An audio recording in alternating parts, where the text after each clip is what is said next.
Ya, kembali di Apa Kabar Indonesia Malam, pemirsa. Mungkin saya tanya juga, kalau memang Pak Ganjar saat ini kalau kita lihat di sosial media, bahkan juga apa yang dikatakan Pak Ganjar memang belum ada yang menyindir secara langsung, menanggapi ada. Tapi bukan kali pertama juga ya PDIP elitnya juga sering juga menyindir Pak Anies. Biasa dong, ini bagaimana? Ya kan setiap aksi ada reaksi dong. Oke. Kan kita nggak pernah memulai menyerang dulu atau menyindir dulu, tapi itu sebagai reaksi dari apa yang dilemparkan ke kita gitu ya. Karena kami nggak ada waktu lah mikirin Anies mau ngapain, nyindir Anies, emang siapa juga dia gitu loh. Mending kita fokus bagaimana membangun campaign yang positif untuk Pak Jokowi, pemerintahan Pak Jokowi dan untuk partai dan Pak Ganjar gitu loh. Tapi sebagai sesama kader ya kalau diserang atau sebagai partai pendukung kalau diserang pemerintah kan kita pasti bereaksi. Oke. Nah kalau Mas Adi Pray ini bagaimana? Wajar tidak sih bahwa ini sekarang mungkin belum, tapi nantinya ketiga pasangan calon presiden, entah itu 3 atau 2 nanti, akan sama kok, strateginya sama, perang retorika, saling sindir satu sama lain. Meskipun sekarang Pak Prabowo masih anteng-anteng saja ya, Pak Ganjar juga belum, ini seperti apa? Kalau Prabowo mungkin tidak mengkritik Ganjar, mungkin tidak mengkritik Anies, tapi relawan sama pendukungnya mengkritik. Itu tidak bisa dibantah. Dalam politik sindir-menyindir, serang-menyerang itu perkara biasa, Cak. Ini kan bagian dari bagaimana membangun image di mata publik sebenarnya soal sosok jagoan yang akan tampil di 2024. Nah Anies ini kan agak beda memang portofolio politiknya karena dianggap sebagai antitesa non pemerintah. Jadi wajar kalau tampil menyerang.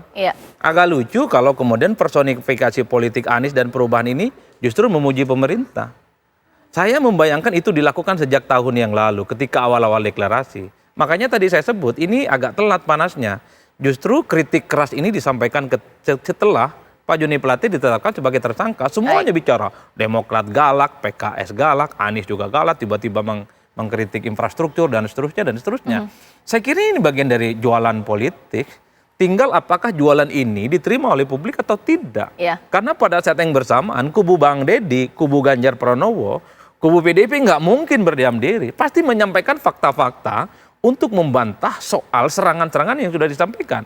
Misalnya ketika Anies mengkritik tentang infrastruktur, ditunjukkan itu perbandingan di mana Jokowi dan di mana SBY. Ketika indeks demokrasi dianggap lemah oleh AHY dan oleh Anies, ditunjukkan indeks demokrasi yang menurut kubunya PDIP dan kubunya Ganjar itu sedang baik-baik saja. Ini yang saya sebut sebagai beradu fakta politik. Tergantung bagaimana resultante yang diterima oleh masyarakat. Apakah asupan serangan yang disampaikan oleh kubu oposisi itu masuk bagi pemilih atau justru sebaliknya? Justru asupan-asupan yang negara baik-baik saja yang selalu disampaikan oleh Bang Deddy Sitorus soal sustainability development justru jauh lebih rasional. Sehingga mereka datang ke TPS itu sudah jelas siapa yang akan dipilih. Bang Deddy, ini mungkin pertanyaan publik atau mungkin kalau logikanya seperti ini ya, kalau tidak benar kenapa mesti harus panas? Karena setiap sindiran yang ditujukan ini langsung PDIP mengklarifikasi. Apakah jangan-jangan PDIP ketar-ketir juga? Semakin dibicarakan, jangan-jangan sindiran ini dianggap kebenaran ini. Karena top of mind juga ya? Enggak, kan namanya partai politik itu kan bermain dalam persepsi publik. Dan cilakanya, persepsi is reality. Jadi ketika ada orang membangun persepsi, kalau kita diam saja itu akan dianggap realitas. Oleh karena itulah, retorika politik itu penting, tapi retorika yang berasal dari dialektika antara yang ideal dengan yang terjadi sebenarnya gitu loh. Kalau retorikanya dibangun dari ruang kosong dan kemudian dari ruang yang berjarak dengan nalar publik, pasti gagal retorikanya gitu loh. Karena retorika itu kan bagian dari membangun percakapan dengan para pemilih.